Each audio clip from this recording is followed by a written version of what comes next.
Hi, everybody. Welcome to our first Blaze Baking with Rach show of 2022. And I just read in an email yesterday that January 7th was the last day we could say Happy New Year, and it's January 8th, but I'm still saying Happy New Year. Wait, why? Larry David said it on Curb Your Enthusiasm, and the Cup of Joe email said it. So there we go. I'm going to take it to January 10th. What do you think of that, Larry? I think we should say it all freaking year because we survived 20 and 21 and we are here blazing brighter than ever. So Happy New Year, Blaze Nation. Happy New Year. I'm happy that Jen is here co-hosting, and I can't wait to introduce our guest, Jackie Friedland, the author and baker today. And Jenna, I guess, is going to start off the show. Oh, I am? Okay. Yeah. So let me do that. Okay, let's do that. So welcome back, everybody who is a Blaze Nation member. If you're seeing us for the first time, we are a team of 35 creative volunteers dedicated to helping writers reach their readers in the age of COVID, in the age of Delta, in the age of Omicron, and whatever other effed up name people come up with for the next variants. We are going to be here forever helping you find writers and cookbooks and recipes that you love. If you like what you see here, please give us a like or a follow on Facebook, on Instagram, on Twitter, on YouTube. We are ubiquitous. We're probably on LinkedIn for all I know, definitely on Goodreads. And please just sign up for our newsletter as well, which is www.amightyblaze.com, so that you will be kept abreast of everything you need to know that is literary in the world ever, and you will never have literary FOMO ever again. No more FOMO. Nobody likes that. So welcome to the Blaze. Welcome to Blaze Baking with Rach. I'm Jenna Blum. I'm one of the co-founders of the Blaze, and I'm going to give Rach her props so you know who is hosting your show, and then I'm going to be quiet for like a minute. So Rachel Levy Lesser is the author of Life's Accessories, a memoir and fashion guide. Her work has appeared in Huffington Post, Glamour, Parenting, Modern Loss, Kveller, and several anthologies. She's a graduate of the University of Pennsylvania and the University of Michigan Business School, so she advises me on business matters, thank God.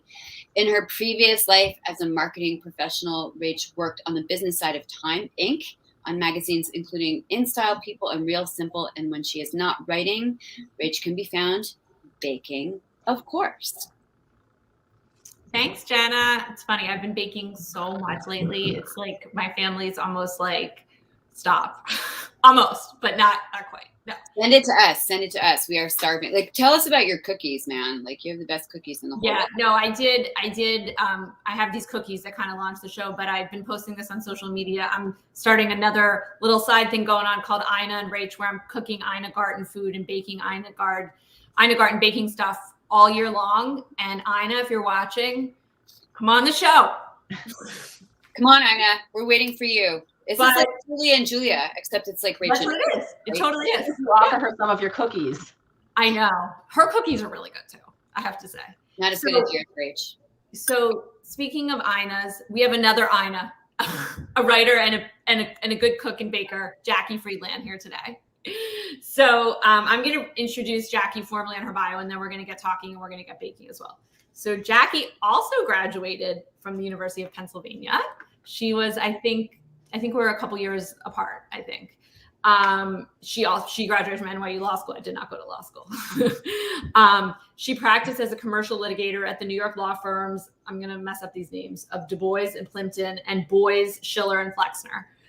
After determining that office life did not suit her, Jackie began teaching legal writing and lawyering skills at the Benjamin Cardozo School of Law in Manhattan and working on her first book in her limited spare time. Finally, deciding to embrace her passion and pursue writing full-time, Jackie returned to school to earn her Master's of Fine Arts from Sarah Lawrence College, graduating from the program in 2016. When not writing, Jackie is an avid reader of all things fiction. She loves to exercise, watch movies with her family, listen to music, make lists, which I love. I'm always making lists, and dream about exotic vacations. It sounds like we're all doing a lot of that these days. She lives in Westchester, New York with her husband, 4 children, and 2 very bossy canines. Welcome, Jackie. Thank you so much for having me. I'm so happy to be here with you guys. We're so happy to have you, our first guest of the year. I should say today we're going to focus on your third book, which is called He Gets That From Me, which came out in October. Is that right? September. I'm sorry. But we were just talking offline about how you kind of were able to do some indoor, or not some indoor, some outdoor, but in-person events safely this fall. And how, can you tell us a little bit about what that was like? It was actually really incredible because the book came out September 14th, and my first event was about a week later, and it was in, one of these lulls of COVID. And I was able to find a few different venues that were willing to let us set up shop outside. They said, I'll bring you a mic and an amplifier outside. And it was kind of coming off of the time where so many friends had not seen each other in so long, and people were able to gather and come to the event. And it made it an especially beautiful experience to be able to put my work out into the world and talk about it. And at the same time, do it in a safe way. So, but we're now, transitioned back online. I actually just this week did a book club that was supposed to be in person. It was yesterday, and we switched to Zoom. And I think that's going to be the format for the next little while, but hopefully not too long. Yeah. I know it's been tricky. And here at the Blaze, I think we're all navigating that. I mean, Jenna was on a book tour this fall too, and into the winter, and she was able to do a bunch of in-person stuff, but now doing more stuff online. And we're so happy that at the Blaze, we're able to make a lot of that online stuff happen. So we're going to get more into your writing, but we're going to get started with our recipe. So today's recipe is for chocolate coconut macaroons. It's actually an old family recipe of mine. Jackie and I were brainstorming about recipes to do, and we decided for the purposes of this show, we wanted to do some nut-free baking because, first of all, Jackie wants to raise awareness for nut allergies because her son does have nut allergies, and she's gone through a whole journey with that. And also because it's a part of the storyline, and there's a character in the book who has nut allergies, and it does become a part of the story.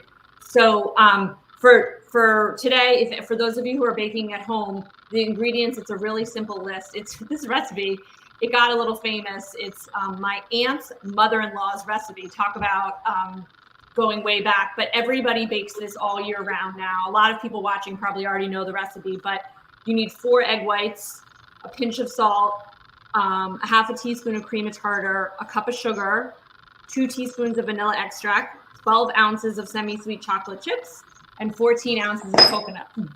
And we're gonna put the graphics of those up there. But I kind of did some of the stuff ahead of time. For the egg whites, you separate the egg whites, so you get the egg whites out of there, and you beat them in your mix master until they become sort of stiff, and like you can form peaks in them, which mine have done. And I did that ahead of time. I don't normally do as much ahead of time, but it does make a lot of noise. Speaking of noise, I'm sorry, there's a little background noise going on right now. We'll figure that out. But so pro tip, by the way, when you're whipping egg whites, something I learned during years ago baking, you can't use the egg whites, that when you buy in the carton, like it looks like a carton of milk.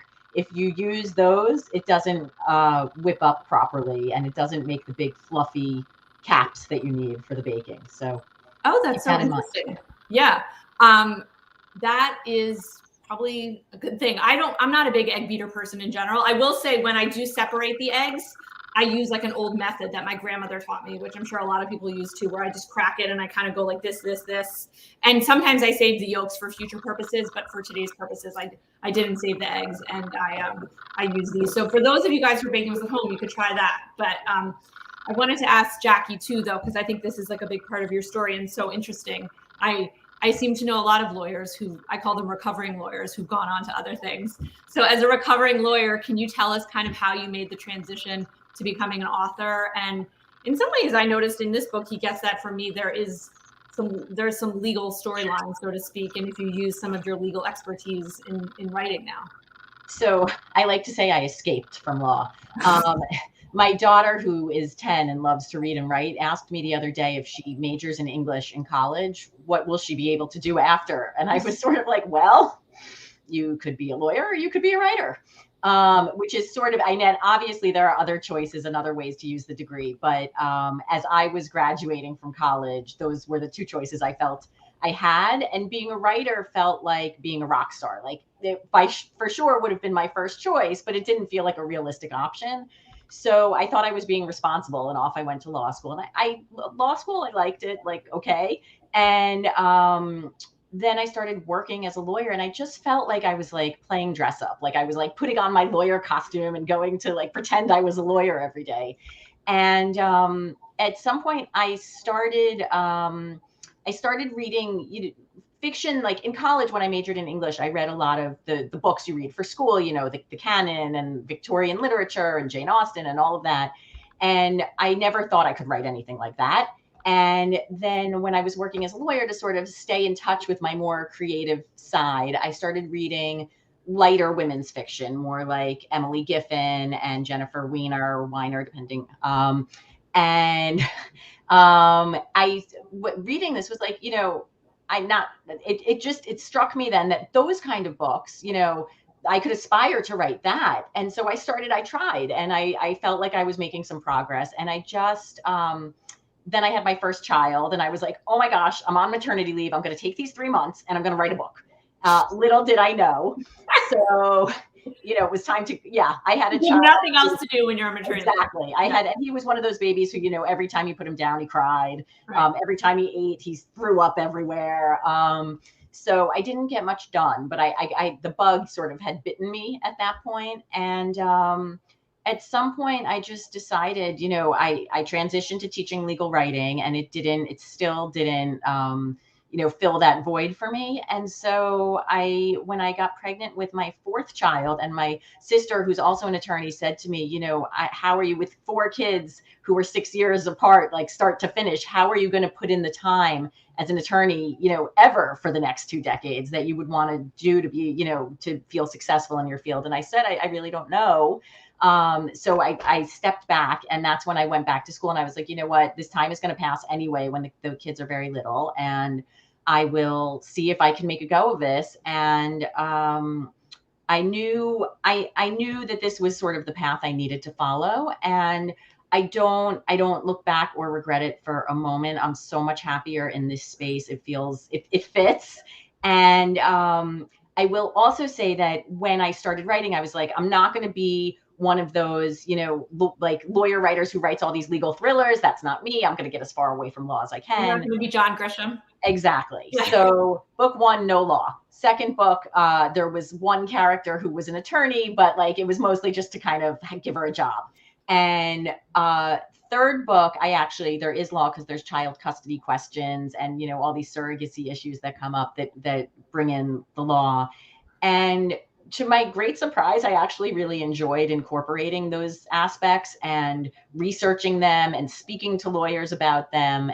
And in the time since I finished this book, I've been working on something new that's actually historical fiction, but it includes all sorts of courtroom drama and real transcripts from court cases. And I apparently am coming back to some part of law, but through the fiction route. And I'm enjoying it more than I ever would have expected to.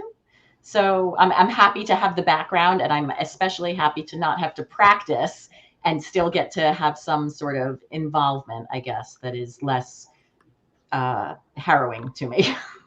That's so cool. We just wrote, we're so glad you're working on histfic, because your first book was historical fiction. The next 2 books, including He Gets That From Me, were more modern day fiction. And now it sounds like you're working on historical fiction.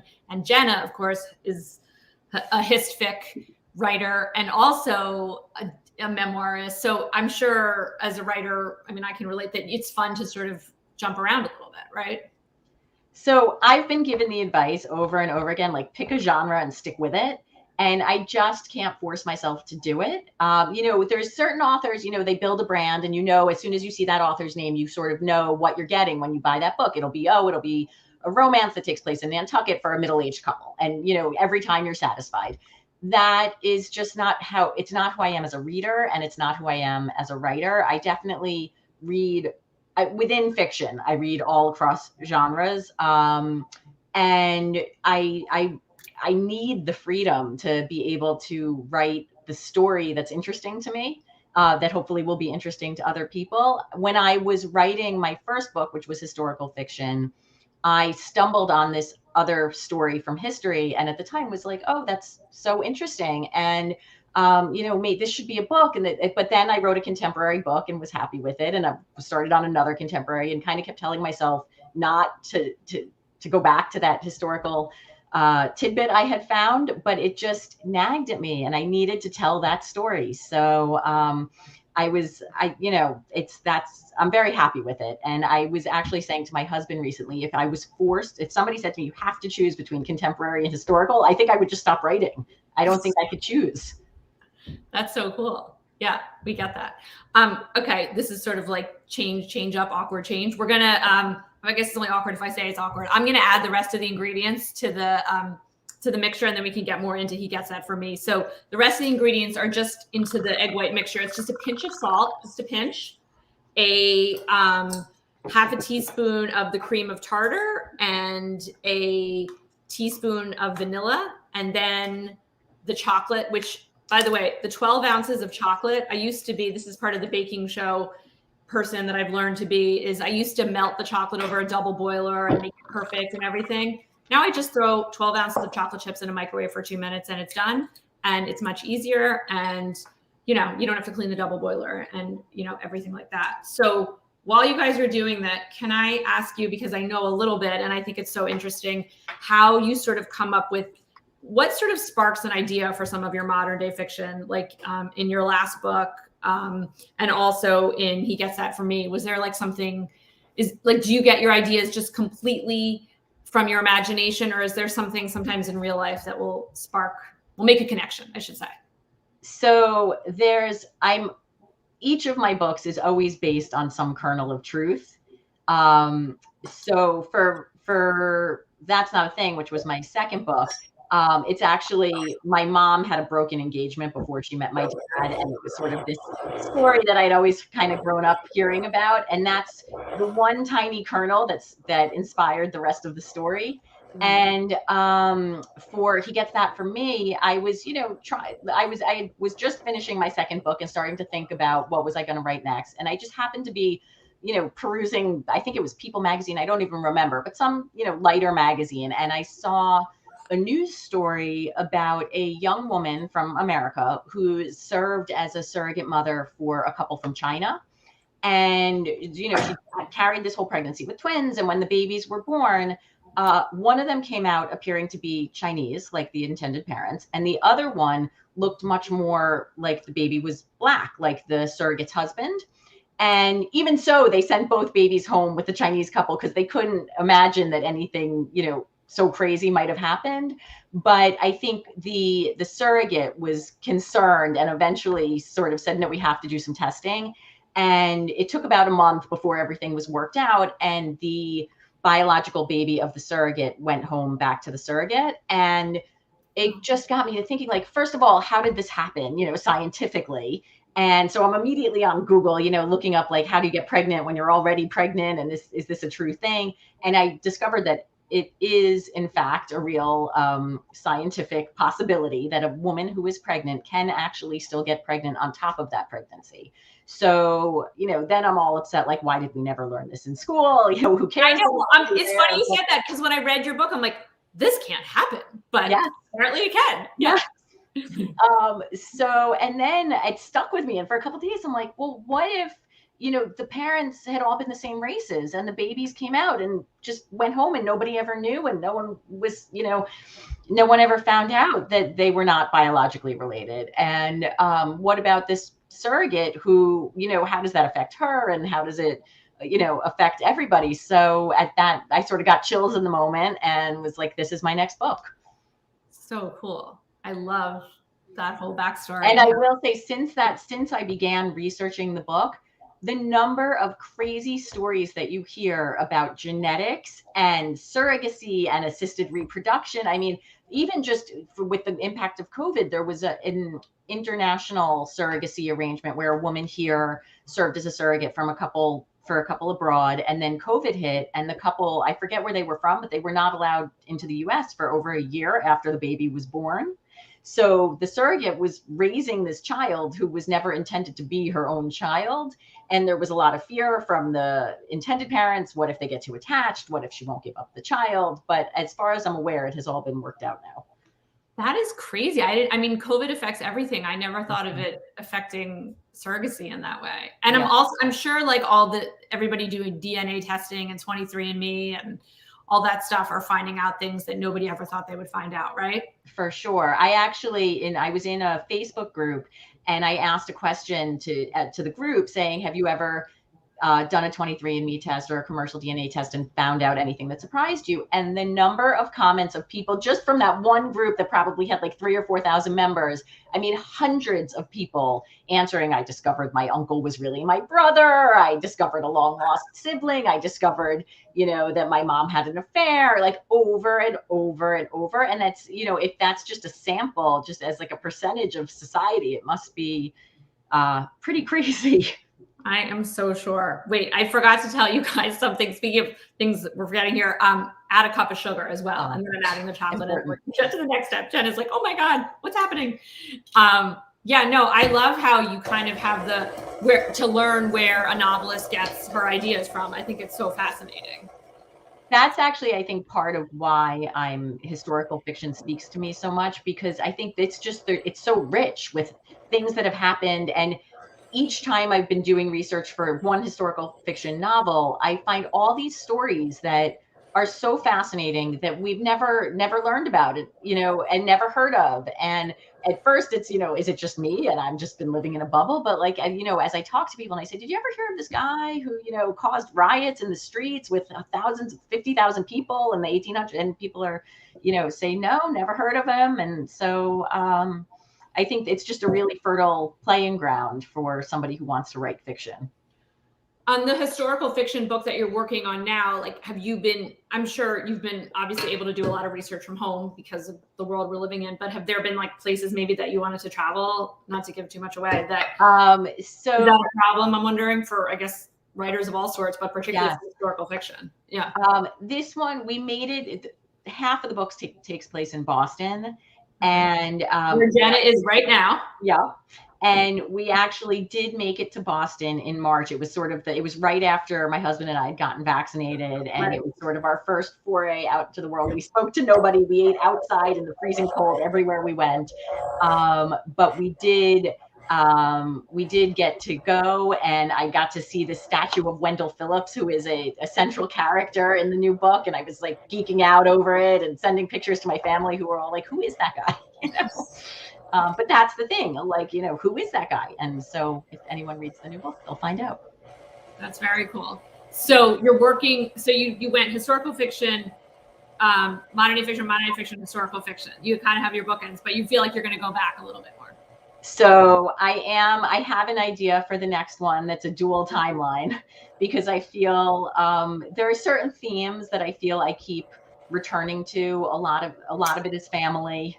A lot of it is how you cope when the unexpected happens. And I think that by doing the dual timeline, I don't know, I found two stories that are related, and one is from the 1920s and one is from like a year ago, and there's a nice synergy. And so I've written like one word of this new book, but it's in there. It's a start. I think everybody loves a dual timeline. Somebody just popped that up. I mean, I love reading dual timelines. I think it's so cool the way the writers can make the connections, and just the whole structure of the book, I think, is so fascinating. We were talking a little bit about this online as I bake. I've added all the ingredients, and one thing that is clear about this recipe is that there are no nuts in this. We've done other sort of allergy specific shows before. We did a bunch of gluten-free baking over the summer. We had on a cookbook author from London who actually wrote an entire book of gluten-free recipes. And I think Joanna Rakoff is gluten-free, the author. So we did gluten-free pies, but Jackie and I picked this recipe for the chocolate coconut macaroons because we love macaroons and chocolate, who doesn't? But also because it's nut-free. And I mean, not to give too much away, but that does go into the storyline of the book with the surrogate child in terms of having a nut allergy. So is that something you put in specifically because of your family's history with nut allergies? When I write, I always try to, when the opportunity arises, to incorporate some sort of socially responsible messages, raising awareness about one thing or another, Often I include Jewish characters in my book because I feel that so much fiction that includes a Jewish character is about being Jewish, and there's not enough representation of just, Jewish people living their lives, especially secular Jews. And so that's one thing I do. Or I give someone an allergy, or sometimes they're sick with some sort of disease that should be more well researched or well attended to. And so, it's just a tiny thing in the plot that doesn't really affect much of the outcome. But I do have a son, a senior in high school, who's allergic to nuts. And over the past 3 years, he's been in a treatment program in California, where we've had to travel out there several times, and they've successfully put him into what they call remission. So he can now actually eat all of the nuts that he was formerly allergic to. It still makes me nervous. Technically, they say he can eat any quantity of these nuts and he won't react, but I'm like, no, that's good. Just stop. And, maybe next week we'll try a little more. How does that happen, Jackie? I know all of us who have allergies out there wonder, like, how do you go into remission from an allergy? So everyone has asked me over the past couple of years, like, why are you going to California from New York? Are you insane? And, there's no program closer to you. But during the pandemic, I've seen your pictures on social media. You're fully masked and in a hazmat suit. Yeah. So this is the only program like it so far, and it's based in California. People travel from Australia, from wherever, and they have the doctor there who runs the program has designed a lab that does more specific testing for allergies than any other lab supposedly in existence. And then on top of that, they are able to pinpoint at the exact quantity at which a person would react to their allergen. So they have just like a whole complicated program of slowly introducing the items that you're allergic to, starting in like microscopic quantities and eventually getting to, several nuts or whatever food it is. And on top of that, they also figure out the foods that contain proteins that are similar to the proteins in the allergens that you're allergic to. So for the past couple of years, my son's had to eat on a regular, like 3 to 5 times a week, he's had to eat buckwheat and pectin and apples and pears and stone fruits and tahini. The list goes on, and so it's been quite a time commitment, but he's a foodie. He loves to cook. And he sort of, when he found out about the program, he said to me, Mom, don't let me quit. Make me do it the whole way through. And I will say he never once said he wanted to quit.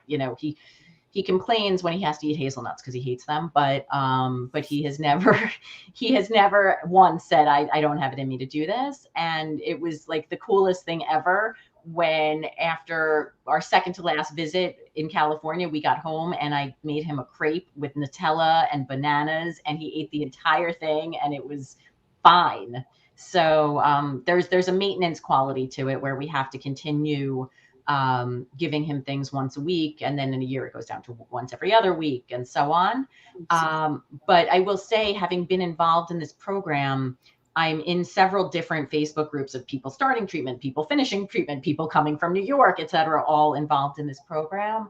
And seeing the posts from these other parents and what their kids are going through, my son and I and our family have been pretty lucky with his allergies. I mean, there are kids who can't eat anything, they're allergic to everything. And then on top of it, they have asthma and they have, eczema and all different issues. And so I'm thrilled that we found this program, and I hope that they are eventually going to expand. The times that I've asked the doctors there, why are you not, more widespread? There's a couple of reasons. One, it's an experimental program.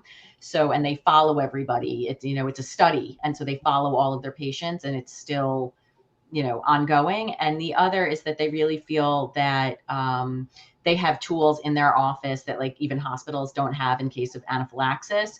And I think there's like some liability issues also that could pop up. So, but if anyone wants to know about the program, it's called the Southern California Food Allergy Institute, and you should look it up. There's a wait list. If you're not sure, put your name on the wait list and then do more of your research. There's no commitment going on the wait list. I'm like selling it, but it's been life-changing for us. So I want more people to have the joy. No, it's good. Go ahead, Jen. Go ahead. I was just going to say, I hope our producer can put that in the chat. So, Jackie, can you remind us again what the name is? It's the Southern California Food Allergy Institute in Long Beach, California. Awesome. Thank you. And actually, I would not mind an excuse to go to California at this stage in the winter. Sorry, Rach, go ahead. No, I was just going to say, going back to what you just said, it's like through your writing, you are an advocate because you do mention it and it comes up. I mean, when we were talking about baking, we got into the whole nut allergies. My husband is allergic to tree nuts. It's just tree nuts and he's been able to manage it. And the allergies are not severe, but my kids who are now teenagers over the years have had so many friends with so many different allergies. You know, I remember my son had a friend who, when he was like 3 years old, was in my pantry reading labels. And I was like, how can you read? You're 3. And he was just learned how to recognize nuts and things like that. So it is a problem. It is something that's going on, that kids are allergic to nuts and other things in a way that I would say our generation was not. That's a larger question. But in putting it in your book, or larger issue, in putting in your book, you are being an advocate. And also I feel like that's art in general. Like what you said, you know, writing about Jewish people and not about their Jewishness. The same thing can be said for other religions, other races. And I think that's so important in books, in movies, and I'm seeing more and more people doing that. And I'm going to get off my soapbox in a minute, but I think that is just really wonderful, and that you recognize that you're doing that. I think that's just really important. So when I was a kid, my mom is a professor. She just recently retired, but she's a professor of special ed. And so every day she would go to work, and everything she did, it was like, I felt like every day she was going off and saving the world. And I grew up really wanting to have a job like my mom, where I felt like I was helping the world in some way.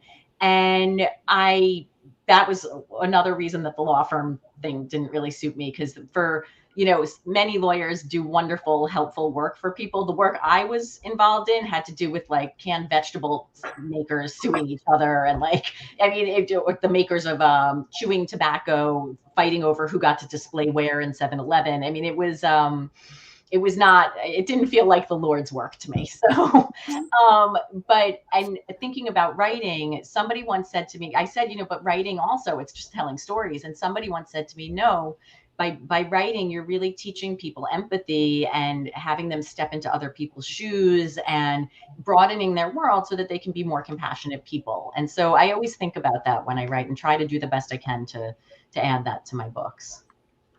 I totally agree with that. Don't you, Jenna? I was just thinking, I texted Jenna earlier. I heard Jenna interviewed earlier today about her book, Woodrow on the Bench. She was a guest in December. And just even reading Jenna's story to learn about her life and her dog's life, just in memoir, in fiction, and everything.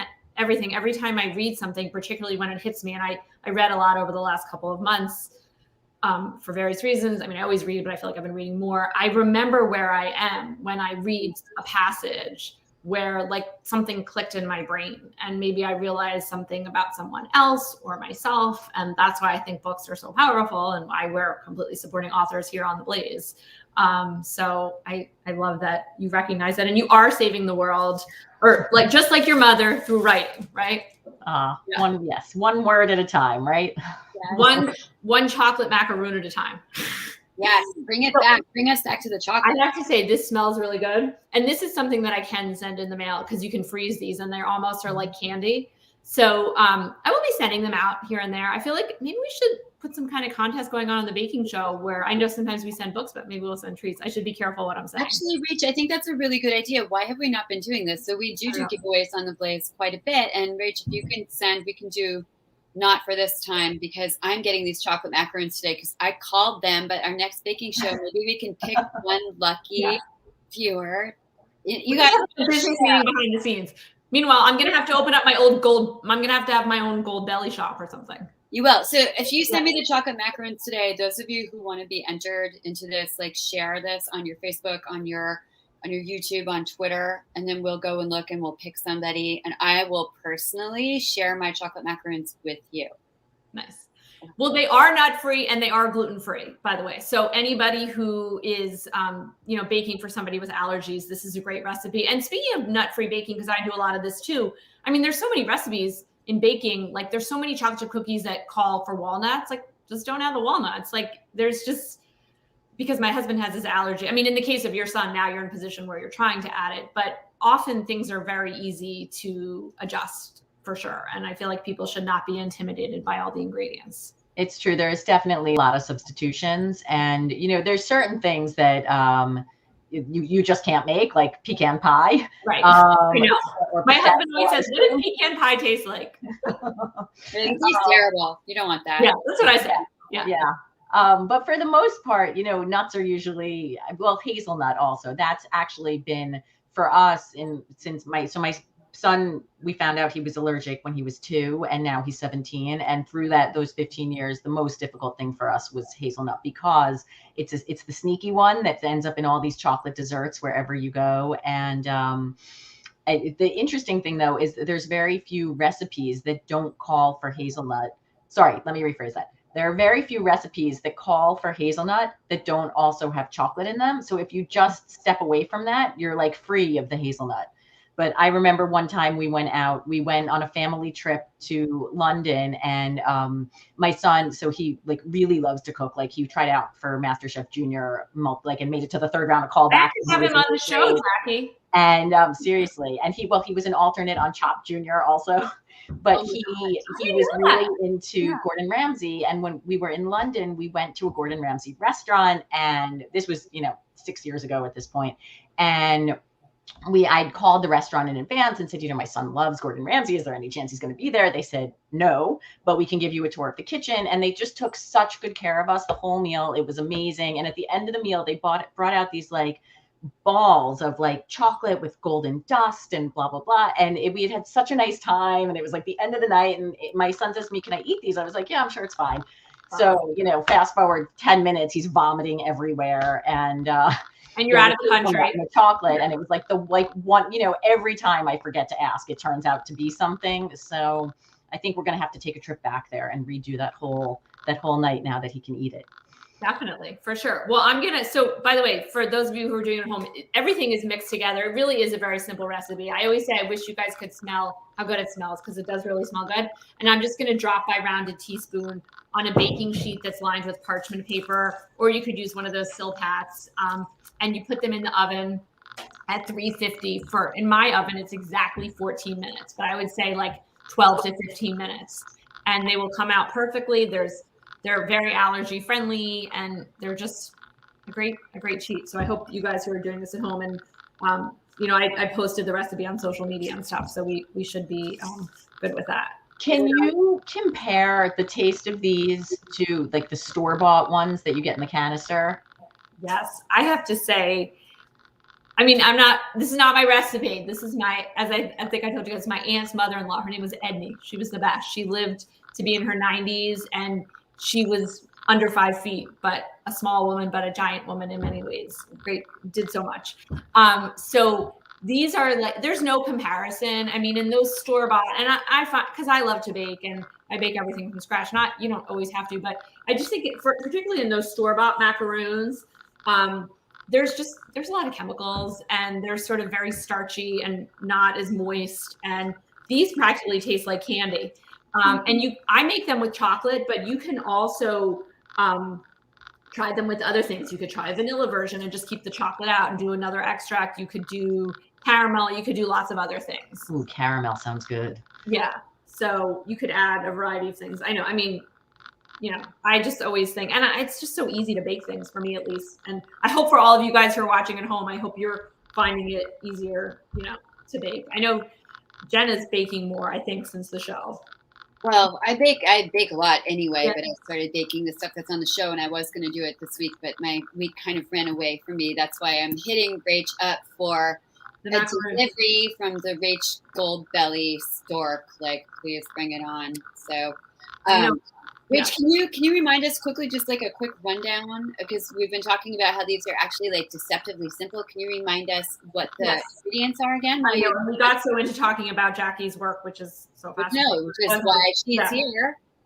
So to do this recipe, basically, you're going to separate 4 eggs. So you just have the egg whites, and you put them in some kind of electric mixer. I use this KitchenAid, but you can also use a handheld, and you beat them until they're like stiff, till they form peaks with like a spatula or a spoon or something like that.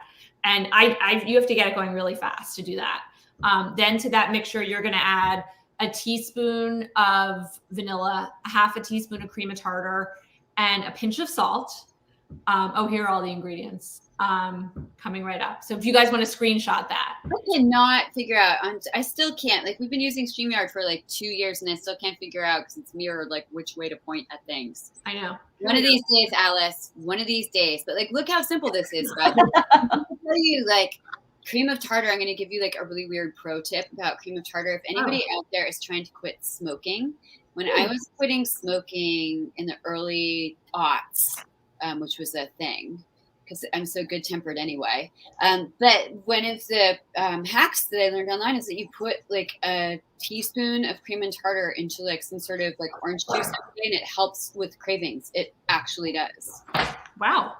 Yep. And I've been smoke free since like 2004, I want to say. Oh, wow. Wow. Who knew that? I've never heard that. Cream of tartar has other uses. See, you do learn some interesting things here. Yeah. You learned that you can get pregnant twice and carry twins. I don't know how you say it properly. I still can't believe that really happened.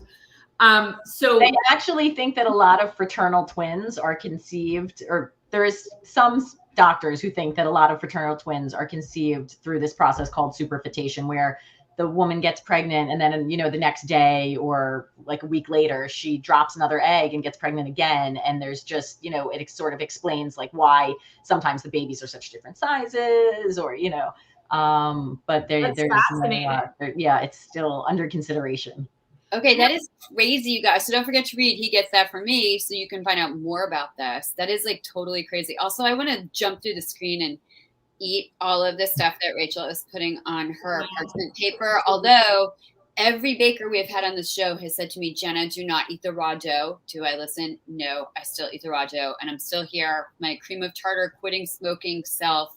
You know, this looks amazing. I think that we're at about 40 minutes, believe it or not. This is just went by so fast.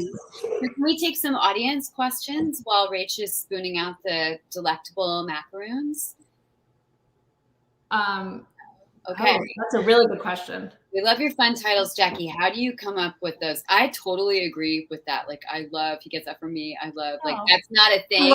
That's not a thing. I say that all the time. That's not a thing. It's not a thing. It's not a thing. So I am with book titles the exact same way I was with baby names. Like, ever since they're naming things really gets me. Dogs' names, anything.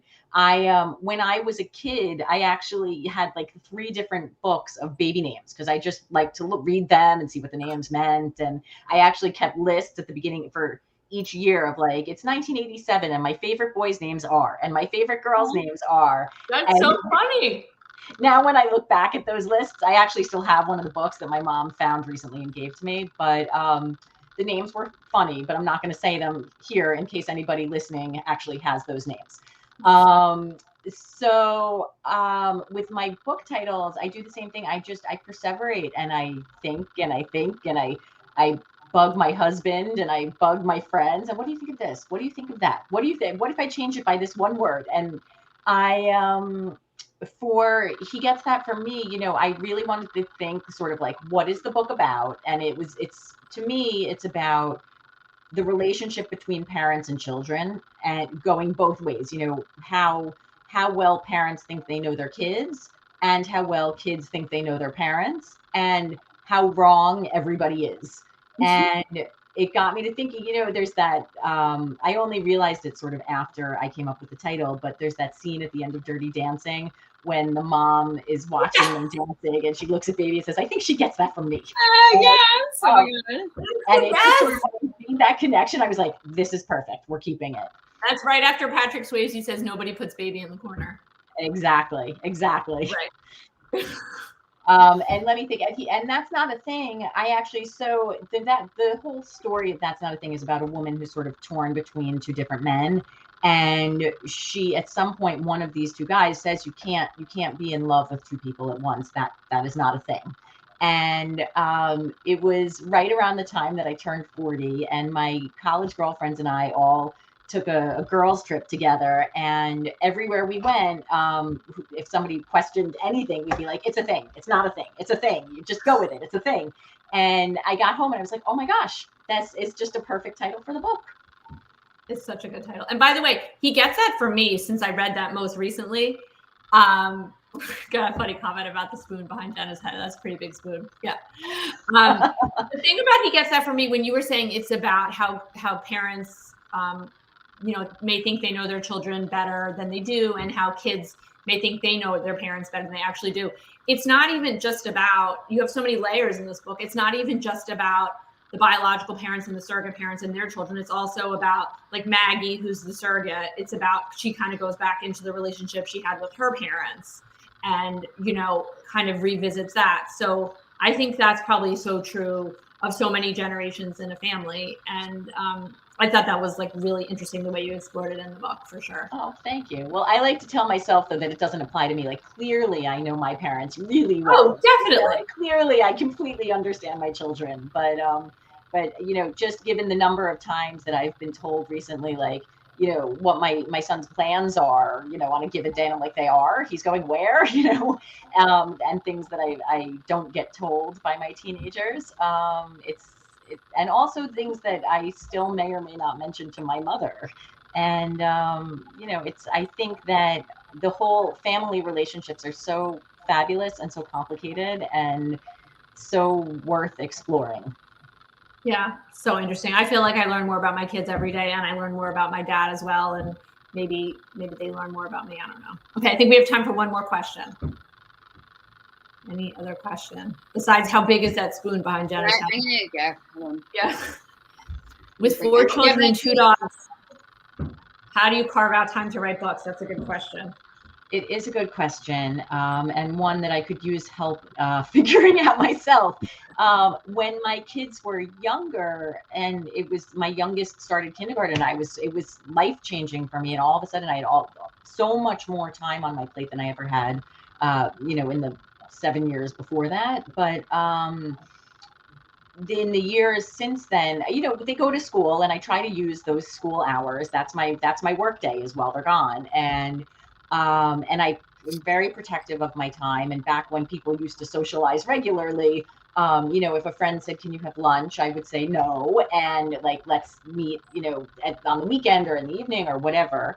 And I would try to also designate certain days of the week, Mondays for sure, never make a doctor's appointment, never, or any sort of like a hair appointment or anything that would pull me away. Monday is sort of that day for me where it's like, I need that to sort of get back into the headspace of my work. And then amazingly, when we were in lockdown and I had everybody doing homeschool, all of the commitments, all these other commitments were falling by the wayside. There was no more basketball practice. There was no more, dance after school or whatever it was. And I actually found I had more time to write once I figured out how to drown out the noise of my husband working from home. And now being in this weird place where we sort of do things, but just do it with fright, I'm actually struggling more now than I have at any point in time up until now to find the time to write. But I'm trying hard not to put too much pressure on myself, even though I feel like I got to produce, I got to get it out. But I'm trying to just kind of give in to go with the flow and let the work happen when it does. I think that's so interesting. I thought of something. I'm nodding my head at all you're saying. I always feel like I have a lot of time to get work done while my kids are at school, but the day flies by. And I had a friend who years ago said, once 11 a.m. hits, the day's over.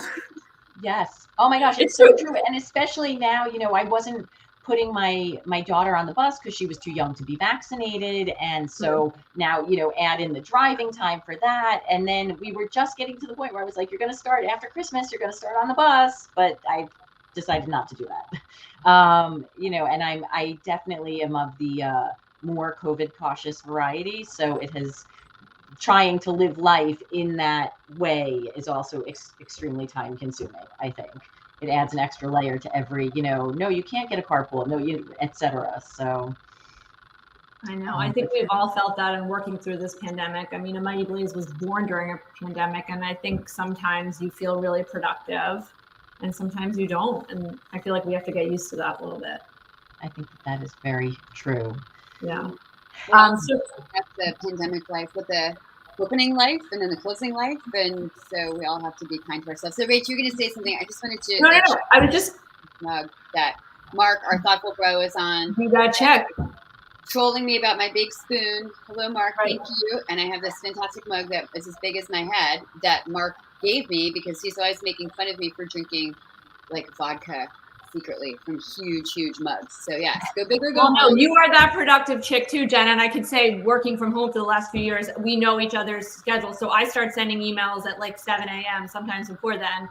And then because I'm responding to emails from Jenna from like 2 a.m. And then we're all on our different timelines. Some of us are early birds, some of us stay up late. So it's good and it's bad, I guess. But we all we cover all the hours at Blaze. Yeah, like we're awake. I'm doing like 24/7 between the two of us. Yeah, that's really good. But I wanted to thank you so much, Jackie, for coming on. Throughout the show, Trisha, our awesome producer, has popped up links for where you can find information about Jackie, her books. Follow her on Instagram. She has great stories about her writing and her trips to California to conquer the allergies and so many other fun things. So do you have other events coming up, either on Zoom or in person soon?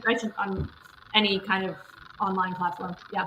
I have nothing imminent. I'm now sort of in my book club phase where I'm visiting with lots of different book clubs. And given the one of the silver linings of the pandemic is Zoom and the ability to go to book clubs anywhere. I'm doing in Florida next week, and from the security of my nice New York little bubble, or inside my house, not outside my house. And so yeah, if anyone wants to reach out and invite me to their book clubs, I'm always happy to come. I love connecting with the readers. And before we run out of time, I also just want to thank you both so much for having me today. It's just been so nice to be here, and I want to eat all the macaroons, and I'm getting excited about it. I'm going to send you some macaroons. No, this has been such a pleasure. So definitely contact Jackie for a book club, because her books are wonderful book club books to read. I think the discussions will be great. I can only imagine my book club getting together and discussing this book. But I did want to tell you before we go about our next baking show, which is going to be exactly 2 weeks from today, Saturday, June 29th. We're having on a little different. We're having on a writer who's written for such magazines as Vogue and Architectural Digest and Elle Decor. She's also an interior designer. Her name is Arielle Oken, and she's designed, not to drop names, but I feel like you have to. She's designed Lena Dunham's house and Gwyneth Paltrow's offices. Wow. And she also loves to cook and bake, and she is going to be making her family famous challah French toast on a Saturday with us from her beautiful home design kitchen. You guys, honestly, you need to learn this French toast recipe and meet Arielle, but you really just want to see her kitchen, right? No, she's great. And I just think it's so interesting because she's so creative in her design work and in her writing and in her baking. So check that out in 2 more weeks. And we have a lot of good stuff coming up on the Blaze this week, next week, every week. So, tune back in soon for more great Blazy stuff, baking, books, and all sorts of cool interviews. Thank you guys so much for joining us. We're going to sign off now, and we'll see you next time. Thanks, guys. Thank you, Jackie. Bye. Thank you, Blazers. Thank you.